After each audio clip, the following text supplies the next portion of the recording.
네, 안녕하세요. 일상공유 채널의 마쿤입니다. 지난 푸드트럭 창업 연교시 영상을 통해 창업에 대한 마음가짐을 다잡을 수 있는 시간이 되셨으리라 믿습니다. 오늘은 본격적으로 푸드트럭 창업 절차와 노하우에 대해서 소개해 보려고 하는데요. 오늘 1교시 영상에서는 메뉴 선정, 실내 인테리어, 그리고 브랜딩하기에 대해서 다뤄보고자 합니다. 푸드트럭의 여러 사례를 보면 음식뿐만이 아니라 꽃을 판다거나 책을 팔고 대여해주는 서비스를 제공하는 등 다양한 활용으로 이동식 트럭을 운영하는 경우가 있습니다. 물론 저는 당연히 음식에 대해서 얘기를 하겠지만 음식 말고도 이동식 상점으로서 다양한 영역에서 푸드트럭을 활용할 수 있는 방안이 있으니 한번 고려해 볼 만하다고 생각합니다.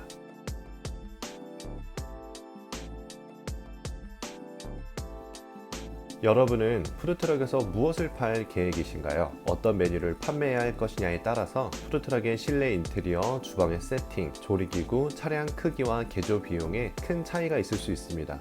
그렇기 때문에 본인이 정말 전문적으로 잘할 수 있는 메뉴를 선정하지 않고 이것저것 다 하고 싶다는 생각에 욕심을 내면 불필요한 비용을 지출하거나 좁은 푸드트럭 공간을 원활히 활용하지 못할 수 있다는 사실에 유념하셔야 합니다. 우선 어떤 메뉴를 자신 있게 그리고 전문적으로 잘할 수 있는지 생각해 보세요. 그리고 생각하셨다면 그 메뉴를 만들기 위해서 어떤 준비가 필요한지 체크리스트를 작성해서 머릿속에 그리고 그림을 그려가며 하나하나 트럭에 실어보는 겁니다. 대표적인 푸드트럭의 경우를 한번 살펴볼까요? 먼저 커피 트럭입니다. 커피 트럭이라고 한다면 전기를 사용해야겠네요. 발전기를 드려야겠습니다. 그리고 보조 배터리용으로 인버터 정도는 추가로 장착해야겠고요. 여유가 되신다면 트럭 위에 태양광 패널을 설치할 수도 있습니다. 만약에 고정된 장소에서 푸드트럭 외관만 갖고 영업을 하는 경우라면 외부 전기를 끌어다 쓸 릴선만 있으면 되겠습니다. 하지만 이동식 푸드트럭이라는 가정하에 얘기를 이어가 보도록 할게요. 푸드트럭에서 가장 많이 사용하시는 3kW 혼다 저소음 발전기의 경우 금액은 260만원대이고요. 저 같은 경우엔 이걸로 전자동 커피 머신 2대, 스팀기, 보온 물통, 미니 냉장고, 토스터 2대를 운용했습니다. 미니 냉장고는 전력 소비가 많지 않고 다른 기계들도 대기 모드에서는 전력 소비가 크지 않습니다. 하지만 보온 물통이 처음 물을 끓일 때, 커피 머신에서 에스프레소를 추출할 때, 스팀기를 사용하고 토스터가 작동할 때는 전력 소비가 많아져서 이 기계들을 한 번에 움직이면 발전기가 꺼져버리는 상황이 발생합니다. 예를 들어 저는 전자동 커피 머신 2대를 동시에 사용할 때는 다른 기계들은 사용할 수 없었고요. 커피 머신 한 대만 사용할 때는 토스터기 한 대만 추가로 돌릴 수 있었습니다. 그러다 보니 주문이 밀릴 때는 회전율이 낮아지게 되는 상황이 불가피하게 발생하게 됩니다. 그래서 여러분이 사용할 기계들의 전력량이 얼마나 되는지를 계산해 보시는 것이 필수입니다. 기계를 어쩔 수 없이 많이 사용하셔야 한다면 태양광 패널을 장착하시거나 발전기를 2대 구입하시는 것도 고려해 보셔야 합니다. 그리고 발전기를 2대를 놓던 태양광 패널을 장착하던 그만큼의 비용과 차지하게 될 공간도 함께 고려하셔야 합니다. 아니면 전력 공급량에 맞춰서 기계들의 모델을 고려해 보는 것도 하나의 방법이 될 수 있겠죠. 또는 수동 에스프레소 머신과 콜드브루, 드립커피 등도 고려해 볼 수 있는 하나의 방법입니다. 자신에게 맞는 대안을 기획하는 것이 중요합니다. 다음으로 분식 트럭을 한번 살펴볼까요? 분식 트럭의 경우엔 발전기보다는 가스가 필요합니다. 실내에는 가스통을 보관하는 공간이 필요하고 장사를 하다 보면 가스통 한 개로는 충분하지 않는 상황이 있기 때문에 여분의 가스통까지 함께 보관해야 합니다. 물론 가스통 한 개만으로 운영하다가 가스가 떨어지면 그때 가서 충전하거나 아니면 장사를 접는 선택을 할 수도 있습니다. 다만 영업시간이나 가스 관리 등의 운영에 대해서는 본인의 선택이기 때문에 비용과 공간을 고려해서 결정하시면 됩니다. 그리고 가스의 경우에는 푸드트럭을 개조할 때 가스 시공을 함께 진행하며 LPG 사용시설 완성 검사 증명서를 교부받아야 합니다. 그래야 자동차 등록증에 푸드트럭 개조 사실과 함께 LPG 가스 설치에 대한 이력도 들어가게 되죠. 행사를 다니거나 고정 영업지를 얻으실 때도 가스를 사용한다면 LPG 설치에 대한 이력이 반드시 있어야 하기 때문에 가스를 사용하신다면 반드시 필요한 부분이고요. 보통은 트럭을 개조하는 업체에서 일괄로 처리해주며 그만큼의 추가 비용이 있습니다. 개인이 트럭을 개조할 시에는 이동용 음식 판매 화물 자동차 내 액화 석유가스 사용시설 기준에 따라서 시공을 하시고 검사 증명서를 교부받으실 수 있습니다. 전기를 주로 사용하는 커피 트럭과 가스를 주로 사용하는 분식 트럭의 경우를 봤는데요. 우선은 대표적인 두 사례일 뿐입니다. 이 모든 걸 다 하는 푸드트럭들도 있으니 본인의 예산이나 메뉴에 맞게 세팅을 해보시는 게 중요하다는 점을 기억해 두세요.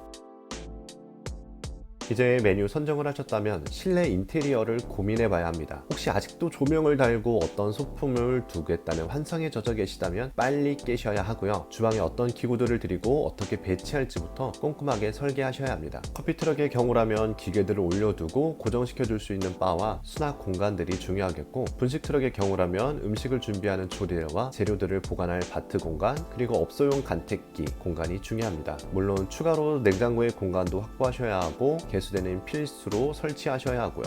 그리고 수납 공간은 정말 중요합니다. 평소 사용하는 주방 집기와 비품들이 늘 빛이 되어 있어야 하기 때문에 충분한 수납 공간 확보의 여부에 따라서 장사를 시작하고 마무리할 때, 트럭을 이동할 때 불필요한 테트리스 작업과 수고를 예방할 수 있습니다.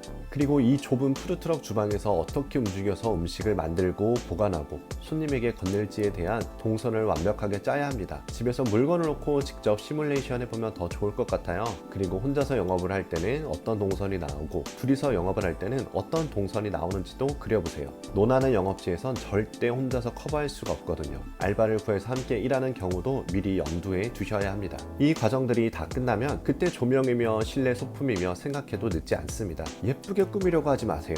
주방답게 효율적으로 꾸미는 게 가장 중요합니다.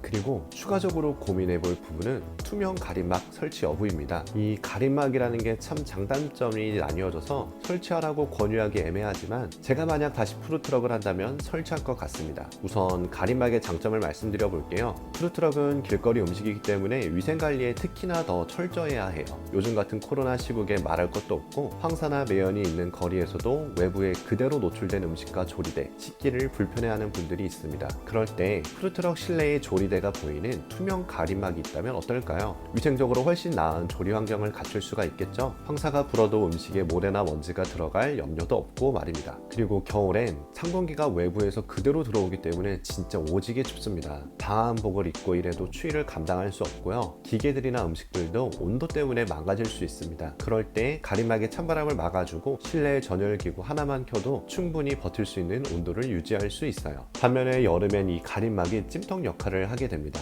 물론 여름에도 위생상의 장점은 그대로지만 가스를 사용하는 경우엔 열기가 제대로 빠지지 않아서 안 그래도 더운 여름에 사우나를 하게 되는 상황이 발생할 수 있어요. 하지만 이럴 땐 다른 문을 열어서 공기를 순환시키고 열을 배출할 수 있고 이동식 에어컨이나 서큘레이터를 사용해서 적정한 실내 온도를 유지해 줄 수 있습니다. 물론 가림막 설치며 에어컨이며 다 금전적인 부분을 고려해야 하는데 가급적이면 가림막은 있는 게 더 낫다는 말씀을 드리고 싶네요. 위생이 진짜 중요하거든요. 자, 그럼 메뉴 선정과 실내 인테리어 구상이 끝났다면 이제 브랜딩에 들어가도 좋을 것 같습니다. 이 작업은 여러분의 푸드트럭의 컨셉을 잡는다고 보시면 될 것 같아요. 메뉴에 따라서 혹은 구축하고자 하는 이미지에 따라서 푸드트럭 이름과 컬러, 로고를 만들 수 있습니다. 그리고 그걸 토대로 트럭의 외관이나 사용하는 컵, 트레이, 봉투를 제작할 수도 있겠죠. 보통은 사장님들이 가격 때문에 아무 로고도 없는 무지컵이나 트레이를 사용하시는 분들이 많은데 10만원 안팎으로 저렴하게 스티커 제작만 하셔도 오랫동안 이것저것에 붙여서 사용할 수 있으니 여러분이 직접 브랜딩한 푸드트럭을 조금 더 빛내보셔도 좋을 것 같아요. 그리고 그걸 토대로 SNS 계정을 만들어서 홍보하고 활동할 수도 있겠죠. 제가 브랜딩 전문가는 아니기 때문에 더 효과적이고 인상적인 전략을 소개해드리는 건 무리가 있을 텐데요. 효과적인 브랜딩을 위한 공부를 추가적으로 해보시기를 권유드립니다. 본인이 아무리 음식을 맛있게 잘해도 사람들이 와서 사 먹지 않으면 아무 소용없는 일이에요. 사람들이 와서 사 먹게 할 수 있게끔 눈에 띄어서 시선을 사로잡게끔 여러분만의 푸드트럭 컨셉을 잡아보세요. 제 푸드트럭은 마쿤 키친 카페였습니다. 제 별명인 마쿤을 따라서 이름을 붙인 경우였는데요. 처음 가졌던 이미지는 일본 영화 심야식당의 컨셉을 잡으면 좋을 것 같아서 마쿤 식당으로 하려고 했었어요. 그런데 생각지도 않게 푸드트럭 첫 장사를 커피트럭으로 운영하게 되면서 마쿤 카페로 갔다가 다시 오코노미 야끼 판매를 하면서 마쿤 키친, 그리고 이 두 가지를 병행하는 게 좋겠다 싶어서 마쿤 키친 카페가 되었습니다. 그래서 처음에 마쿤 식당이라는 텍스트로 일식당 느낌이 나게 로고를 만들었어요. 그리고 첫 장사를 하면서 만났던 길냥이에게 제 별명을 붙여주면서 친해지게 됐는데 그 길냥이를 기억하고 싶어서 고양이 모양의 로고를 만들게 되었고요. 트럭의 색깔은 펄이 들어간 버건디 컬러였는데 제가 참고했던 색깔 중에서는 그게 가장 흔하지 않고 고급스럽고 예뻐 보여서 고르게 됐습니다. 그리고 푸드트럭의 운전대가 있는 머리 부분에는 고양이 귀를 붙이고 앞유리에는 눈 그림이 있는 햇빛 가리개로 멀리서 봐도 귀여운 고양이 트럭 느낌이 나게 했고요. 그래서 여자 손님들이나 꼬마 손님들이 더 좋아하시고 했던 것 같아요. 실내는 매트 블랙 색상으로 모던한 느낌의 카페나 주방 느낌을 만들려고 했고요. 조리대 주변엔 흰색 타일 모양의 시트지로 가정식 주방의 느낌을 내보려고 했어요. 그리고 또 오코노미야끼를 판매할 때는 오코노미야끼라고 적힌 일본식 주점에서 볼 수 있는 등을 달아서 연출을 하기도 했었고요. 여러분의 푸드트럭은 어떤 푸드트럭이 되어가고 있나요? 머릿속에는 많이 그려지셨을 텐데 그것들을 전부 기록하고 자세하게 그려보세요. 그리고 주위 사람들에게 말하면서 피드백을 받아보세요. 시간은 정말 최대한 충분히 갖고 준비해 보셨으면 좋겠습니다. 하루 이틀 말고요. 몇 주 갖고도 안 돼요. 최소 2, 3개월, 몇 달이 걸려도 철저하게 준비하시는 게 좋습니다. 장사하면서 갖춰가야지 생각하다가는 제꼴납니다. 망해요. 아시겠죠? 자, 그럼 오늘 못대한 얘기는 다음 시간에 이어서 하도록 하겠습니다. 도움이 되셨다면 구독과 좋아요, 알림 설정 부탁드릴게요. 감사합니다.